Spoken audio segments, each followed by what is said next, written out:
Obrigada. Atos dos Apóstolos, capítulo 6, versículo 8.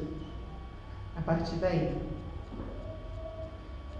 E Estevão, cheio de fé e de poder, fazia prodígios e grandes sinais entre o povo. E levantaram-se alguns que eram da sinagoga, chamados dos libertinos, e dos cireneus, e dos alexandrinos, e dos que eram da Cilícia e da Ásia, e disputavam com Estevão. E não podiam resistir à sabedoria e ao espírito com que ele falava. Então subornaram os homens para que dissessem: ouvimos-lhe proferir palavras blasfemas contra Moisés e contra Deus. E excitaram o povo, os anciãos e os escribas, e investindo contra ele, o arrebataram e o levaram ao conselho. E apresentaram falsas testemunhas que diziam: este homem não cessa de proferir palavras blasfemas contra este santo lugar e a lei. Porque nós lhe ouvimos dizer que esse Jesus Nazareno há de destruir este lugar e mudar os costumes que Moisés nos deu. Então, todos os que estavam assentados no conselho, fixando os olhos nele, viram o seu rosto como o rosto de um anjo. E disse o sumo sacerdote: porventura é isto assim? E ele disse: varões, irmãos e pais, ouve. O Deus da glória apareceu a nosso pai Abraão, estando na Mesopotâmia antes de habitar em Harã. E disse-lhe: sai da tua terra e dentre a tua parentela, dirige-te à terra que eu te mostrar. Então saiu da terra dos caldeus e habitou em Harã. E dali, depois que seu pai faleceu, Deus o trouxe para esta terra em que habitais agora. E não lhe deu nela herança, nem ainda o espaço de um pé, mas prometeu que lhe daria a posse dela. E depois dele a sua descendência, não tendo ele ainda nem filho. E falou Deus assim: que a sua descendência seria peregrina em terra alheia, e sujeitariam a escravidão e a maltratariam por 400 anos. E eu julgaria a nação que os tiver escravizado, disse Deus. E depois disso sairão e me servirão neste lugar. E deu-lhe o pacto da circuncisão. E assim gerou a Isaque e o circuncidou ao 8º dia. Isaque a Jacó e Jacó aos 12 patriarcas. E os patriarcas, movidos de inveja, venderam a José para o Egito. Mas Deus era com ele. E livrou-o de todas as suas tribulações e lhe deu graça e sabedoria ante Faraó, rei do Egito, que o constituiu governador sobre o Egito e toda a sua casa. Sobreveio então a todo o país do Egito e de Canaã fome e grande tribulação, e nossos pais não achavam alimentos. Mas tendo ouvido Jacó que no Egito havia trigo, enviou ali nossos pais a primeira vez. E na segunda vez, José, reconhecido por seus irmãos, e a sua linhagem foi manifesta a Faraó. E José mandou chamar a seu pai Jacó, e a toda a sua parentela, que era de 75 almas. E Jacó desceu ao Egito e morreu, ele e nossos pais. E foram transportados para Siquém e depositados na sepultura que Abraão comprara por certa soma de dinheiro aos filhos de Emor, pai de Siquém. Aproximando-se, porém, o tempo da promessa que Deus tinha feito a Abraão, o povo cresceu e se multiplicou no Egito, até que se levantou outro rei que não conhecia José. Esse, usando de astúcia contra a nossa linhagem, maltratou os nossos pais, ao ponto de os fazer enjeitar as suas crianças para que não se multiplicassem. Nesse tempo, nasceu Moisés, e era muito formoso, e foi criado 3 meses na casa de seu pai. E sendo enjeitado, tomou a filha de Faraó e o criou como seu filho. E Moisés foi instruído em toda a ciência dos egípcios, e era poderoso em suas palavras e obras. E quando completou a idade de 40 anos, veio-lhe ao coração ir visitar seus irmãos, os filhos de Israel. E vendo maltratado um deles, o defendeu e vingou o ofendido, matou o egípcio. E ele cuidava que seus irmãos entenderiam que Deus lhes havia de dar a liberdade pela sua mão, mas eles não entenderam. E no dia seguinte, Pelejando eles, foi por eles visto, e quis levá-los à paz, dizendo: varões, sois irmãos, por que vos agravais um ao outro? E o que ofendia o seu próximo o repeliu, dizendo: quem te constituiu príncipe e juiz sobre nós? E a esta palavra fugiu Moisés, e esteve como estrangeiro na terra de Midian, onde gerou 2 filhos. E completados 40 anos, apareceu-lhe o anjo do Senhor no deserto do monte Sinai, numa chama de fogo de um sarçal. Então Moisés, quando viu isto, se maravilhou da visão, e aproximando-se para observar, foi-lhe dirigida a voz do Senhor, dizendo: eu sou o Deus de teus pais, o Deus de Abraão, o Deus de Isaque, o Deus de Jacó. E Moisés, todo trêmulo, não ousava olhar. E disse-lhe o Senhor: tira as sandálias dos teus pés, porque o lugar em que estás é terra santa. Tenho visto atentamente a aflição do meu povo que está no Egito, e ouvi os seus gemidos, e desci a livrá-los. Agora, pois, vem, enviar-te-ei ao Egito. A este Moisés, ao qual haviam negado, dizendo: quem te constituiu príncipe e juiz? A este enviou Deus como príncipe e libertador, pela mão do anjo que lhe aparecera no sarçal. Foi este que os conduziu para fora, fazendo prodígios e sinais na terra do Egito, e no Mar Vermelho, e no deserto, por 40 anos. Este é aquele Moisés que disse aos filhos de Israel: o Senhor vosso Deus vos levantará dentre os vossos irmãos um profeta como eu, a ele ouvireis.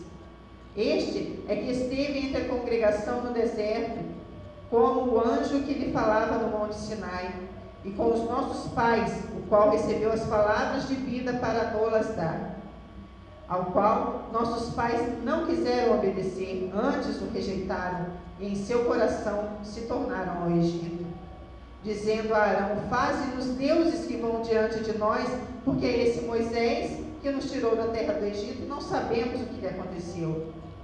E naqueles dias fizeram o bezerro, e ofereceram sacrifícios àquele ídolo, e se alegraram nas obras de suas mãos. Mas Deus se afastou e os abandonou, a que servissem ao exército do céu, como está escrito no livro dos profetas. Porventura me oferecestes vítimas e sacrifícios no deserto por 40 anos, ó casa de Israel? Antes tomaste o tabernáculo de Moloque e a estrela do vosso Deus, Renfã, figuras que vós fizestes para as adorar. Transportá-vos-ei, pois, para além de Babilônia. Estava entre os nossos pais no deserto o tabernáculo do testemunho, como ordenara aquele que disse a Moisés que fizesse segundo o modelo que tinha visto, o qual os nossos pais, recebendo também, o levaram com Josué quando entraram na posse das nações que Deus lançou fora para a presença de nossos pais, até os dias de Davi, que achou graça diante de Deus e pediu que pudesse achar tabernáculo para o Deus de Jacó. E Salomão lhe edificou a casa. Mas o Altíssimo não habita em templo feito por mãos de homens, como diz o profeta. O céu é o meu trono, e a terra o estrado dos meus pés. Que casa me edificareis, diz o Senhor? Ou qual é o lugar do meu repouso? Porventura não fez a minha mão todas essas coisas? Homens de dura cerviz e incircuncisos de coração e ouvido, vós sempre resistes ao Espírito Santo. Assim, vós sois como vossos pais. A qual dos profetas não perseguiram os vossos pais? Até mataram os que anteriormente anunciaram a vinda do justo, do qual vos agora fostes traidores e homicidas. Vós, que recebestes a lei por ordenação dos anjos, e não guardastes. E ouvindo isso, eles se enfureceram e rangiam os dentes contra ele. Mas ele, estando cheio do Espírito Santo, fixando os olhos no céu, viu a glória de Deus e Jesus que estava à direita de Deus. E disse: eis que vejo os céus abertos e o Filho do Homem que está em pé à mão direita de Deus. Mas eles gritaram com grande voz, taparam seus ouvidos e arremeteram unânimes contra ele. E expulsando da cidade, o apedrejavam, e as testemunhas depuseram seus vestidos aos pés de um mancebo chamado Saulo, e apedrejaram a Estevão, que em invocação dizia: Senhor Jesus, recebe o meu espírito. E pondo-se de joelhos, clamou com grande voz: Senhor, não lhes impute esse pecado. E tendo dito isso, adormeceu. Até aqui.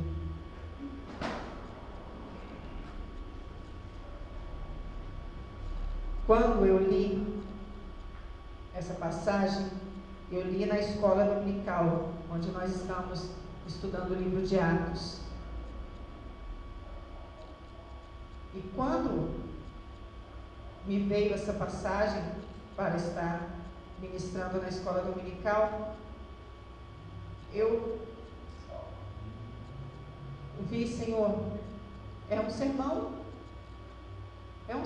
foi um sermão de Estevão e é um sermão para a sua igreja. E hoje, Deus me deu esse sermão. Estevão era um diácono, ungido, separado, foi-lhe imposto as mãos dos apóstolos, encheram ele com o Espírito Santo, e ele fazia prodígios e sinais e pregava muito. Então Deus me deu essa palavra: Estevão, um homem cheio. Dentro desse grupo pioneiro que foi implantador da igreja em Jerusalém, Estevão teve um ministério curto, de curta duração, mas de profundo impacto. Ele desencadeou uma grande perseguição contra a igreja em Jerusalém. Na medida que se dispersava para outras regiões, foi proclamando o amor de Cristo ressurreto.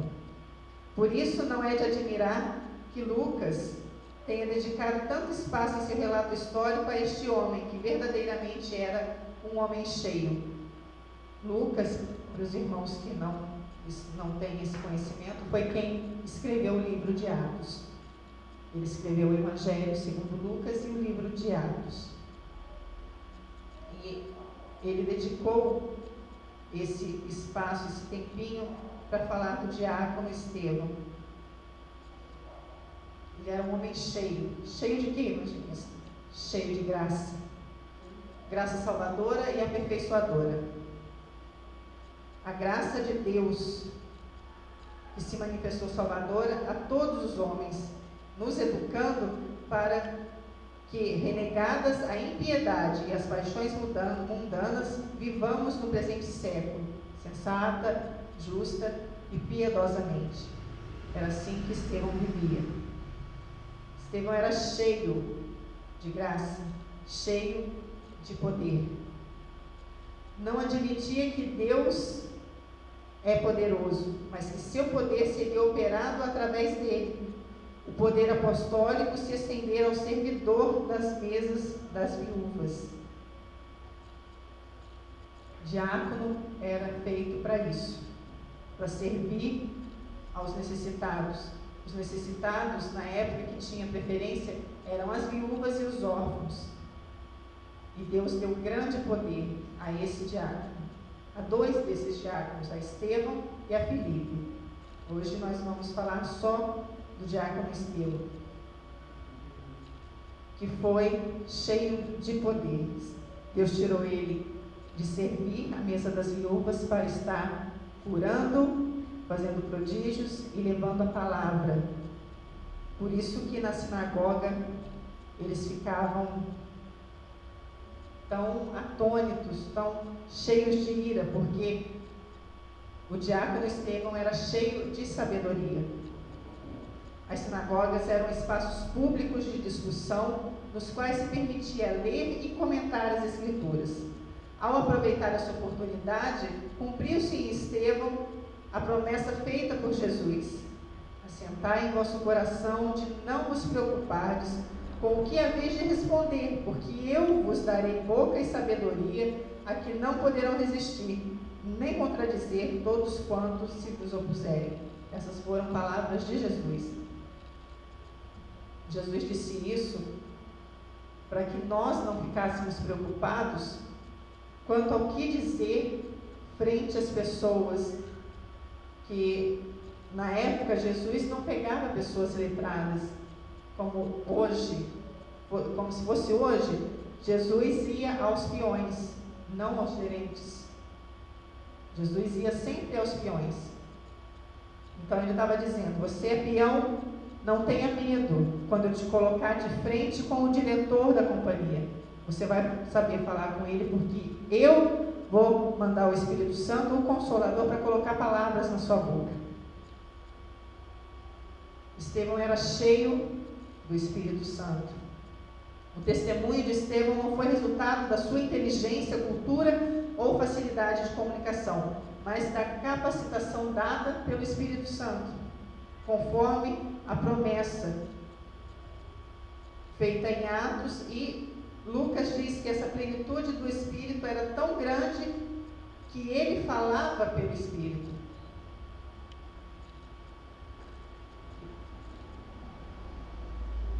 O quinto ponto, vamos lembrar: Estevão era cheio da graça, primeiro ponto. Estevão era cheio de poder, o segundo ponto. Estevão era cheio de sabedoria, o terceiro ponto. Era cheio do Espírito, o quarto ponto. O quinto ponto: Estevão era cheio de Deus. Como seus interlocutores não venceram na discussão, aí eles partiram para a violência. Primeiro, em forma de suborno. Eles pagavam as pessoas para colocar na boca de Estevão aquilo que ele não disse sobre Moisés e sobre a lei.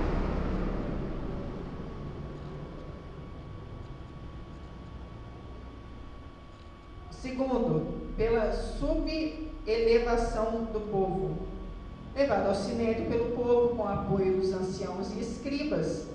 Ele foi acusado por falsas testemunhas de desrespeitar o templo e a lei, ensinando a supremacia de Jesus sobre o templo e a lei. Lucas, apegado a detalhes, diz que todos os opositores de Estevão tiveram uma visão incrível dele. Viram o seu rosto como se fosse de um anjo. Mesmo assim, fizeram isso. Ele estava tão cheio de Deus que as pessoas que olhavam para ele viam o rosto dele como se fosse de um anjo.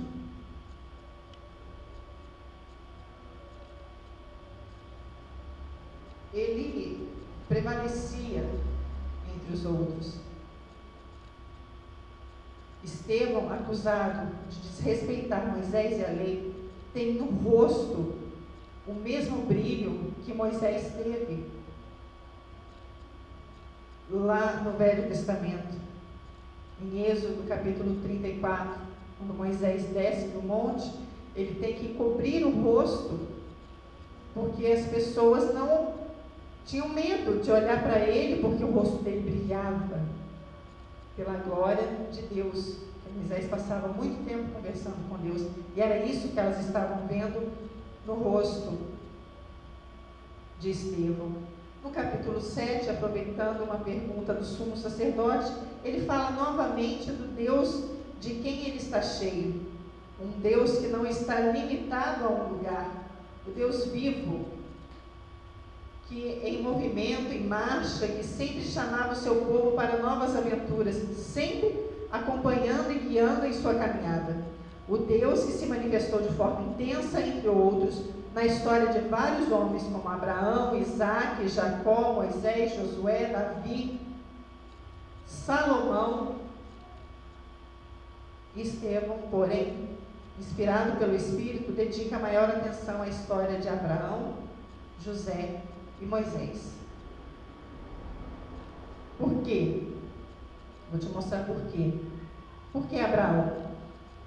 Porque para Abraão, Deus foi um Deus de promessa. Se olharmos racionalmente para o que Deus fez com Abraão, vamos dizer que ele é louco.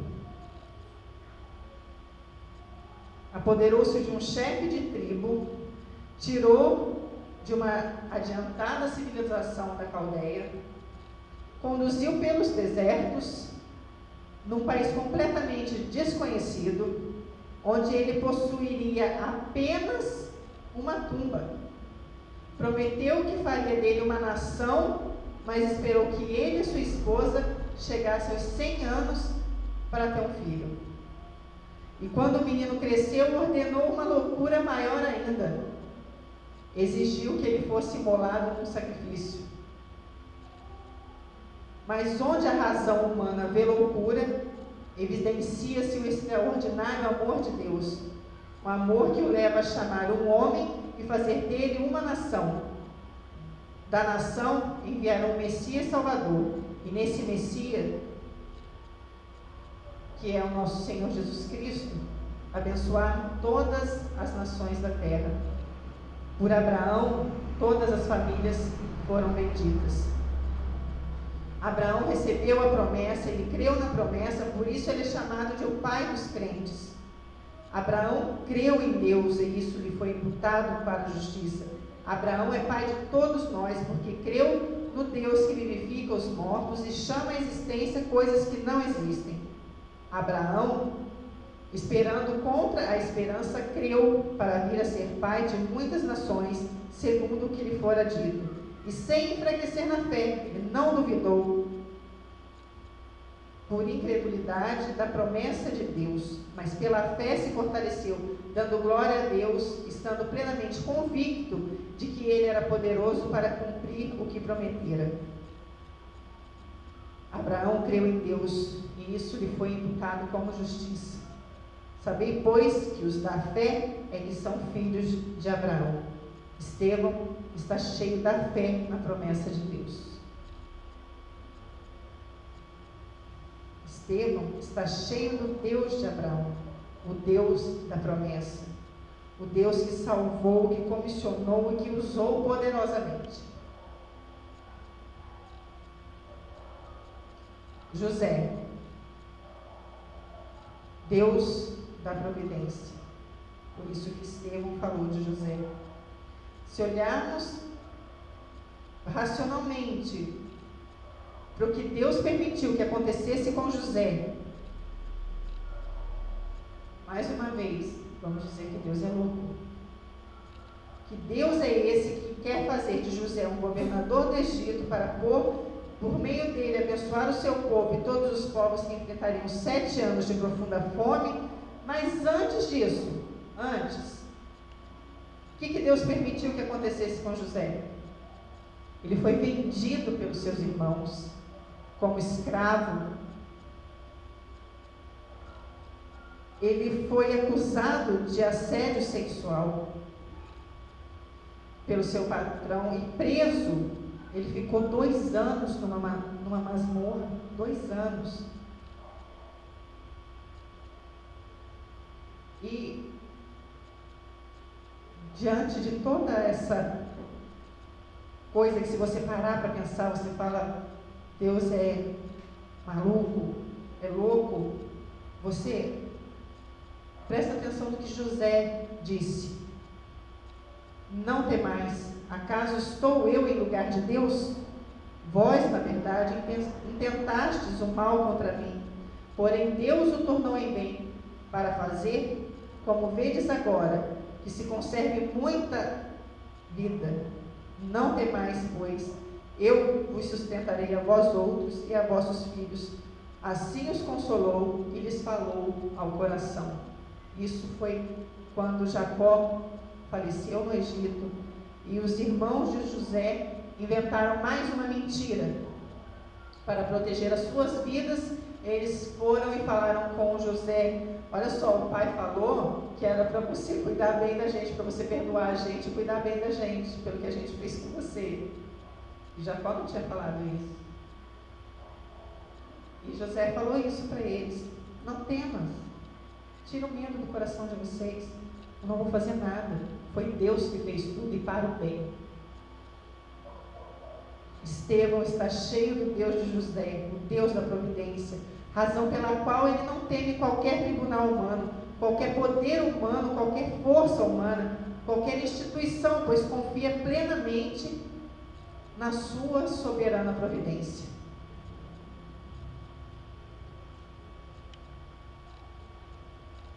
e Moisés. Por que Moisés? Deus se mostrou o Deus da libertação em Moisés. Mais uma vez, olhando racionalmente para o que Deus permitiu que acontecesse com Moisés, vamos dizer que ele é louco. Que Deus é esse que deseja fazer de Moisés um libertador, mas antes permite que ele seja colocado ainda bebê nas águas do rio Nilo, dentro de um cesto, e seja criado como filho dentro do palácio de Faraó, que escravizava o seu povo. Seja depois conduzido como fugitivo no deserto, permitido que ele lá ficasse por mais 40 anos, e só retornando para o Egito para cumprir o seu papel de libertador com 80 anos. Mas, o que aos olhos humanos parece loucura, aos olhos de Deus é apenas a difícil escola da fé, na qual Moisés foi devidamente provado. Estevão está cheio do Deus de Moisés, o Deus da libertação. Experimenta com intensidade a sua libertação da condenação do pecado, do poder do pecado e no futuro da presença do pecado. Quais são as consequências diretas do fato de Estevão estar cheio da graça, do poder, da sabedoria, do Espírito e de Deus? Primeiro, ousadia. Confrontou quem precisava ser confrontado. Cheio da graça, do poder, da sabedoria e do Espírito de Deus, Estevão tratou os seus juízes como irmãos e pais. Mas não trouxe uma mensagem adocicada, suave, leve, mas ele trouxe uma mensagem de questionamento. Firme, transparente, dura. Ele disse: vocês estão se opondo ao Espírito Santo. Vocês não mudaram nada. Continuam como sempre foram, violentos com os profetas de Deus. Vocês sabiam que Deus mandaria o justo, o Messias, mas quando ele veio, ao invés de acolhê-lo, vocês o assassinaram.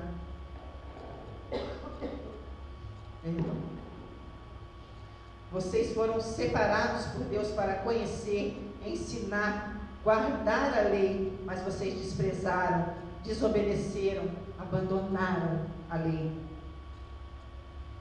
Sem perdermos o bom senso e o equilíbrio, precisamos pedir ao Espírito Santo que nos encha de uma autoridade de profeta e que nos leve a dizer a verdade a quem precisa ouvir a verdade, sem medo das consequências e da comunicação da verdade. Se você tem algo para dizer para o seu irmão, diga. Se Deus mandou você dizer, diga. Não fique com medo, fale. Segundo, a oposição foi alvo de uma ira profunda e mortal. Se por uma palavra mais suave de Pedro e dos apóstolos, as autoridades do Sinédrio tentaram matá-los, por uma palavra tão forte como a de Estevão, a reação seria mesmo uma profunda oposição. Agora, até Gamaliel, com a sua reconhecida moderação, não esboçou qualquer defesa a Estevão. Sabendo que Jesus nos garantiu a vitória, mais uma vitória com sofrimento, vamos pedir ao Espírito Santo que nos encha de paciência perante as situações de adversidade, porque elas virão. Já vieram, já passamos por algumas, outras virão. Terceiro, revelação. Ele viu o lugar das decisões e o Senhor de todas as decisões. Cercado por suborno, mentira, incompreensão, ódio, violência, incredulidade, Estevão, cheio do Espírito Santo, contempla o céu e a glória de Deus. Contempla o cenário das decisões que vão delinear a história humana. Ele contempla Jesus, o Senhor de todas as decisões. Daqui a alguns segundos, ele seria a primeira testemunha de Jesus a derramar o seu sangue. Mas antes, ele, como que vê o Senhor de pé, chamando para perto de si. Esta é a nossa maior necessidade: viver na terra com os olhos fixos no céu e no Senhor dos céus e da terra, não atentando nas coisas que se veem, mas nas que não se veem, porque as que se veem são temporais e as que não se veem são eternas. Palavras do apóstolo Paulo. Vamos pedir ao Espírito Santo que nos dê essa revelação celestial. Quarto, compaixão. Estevão estava cheio de Jesus, tão cheio de Jesus, que agiu como Jesus. Ao ouvirem que Jesus, a quem eles mataram, estava à direita de Deus, numa posição de autoridade, consideraram a palavra uma blasfêmia tão grande que imediatamente começaram a apedrejá-lo. Começaram a executar ele ali mesmo. Estevão, que a semelhança do próprio Jesus na cruz, depois de pedir pelo acolhimento do seu espírito, expressou um profundo amor por seus assassinos. Porque eles foram assassinos. Se Jesus está no controle de todas as coisas, como de fato Ele está, precisamos pedir ao Espírito Santo que nos encha de um amor perdoador, que vê nas ofensas recebidas uma oportunidade de transformação dos nossos ofensores. Se alguém te ofende, pede ao Senhor: Senhor, me enche de amor perdoador. Eu preciso ser perdoador. Eu preciso ser cheia de Jesus para ser uma mulher perdoadora. Eu preciso perdoar como Jesus perdoou, amar como Jesus amou. Por fim, o martírio. Estava tão cheio de Jesus que morreu como Jesus. Jesus nos amou até o fim e espera que, se necessário, façamos o mesmo por Ele. Vamos pedir ao Espírito Santo que nos encha desse amor maior. Na morte de Estevão, o Senhor da igreja começa a levantar um novo missionário. Foi na morte de Estevão que Saulo, segurando os pertences dos outros que o assassinaram,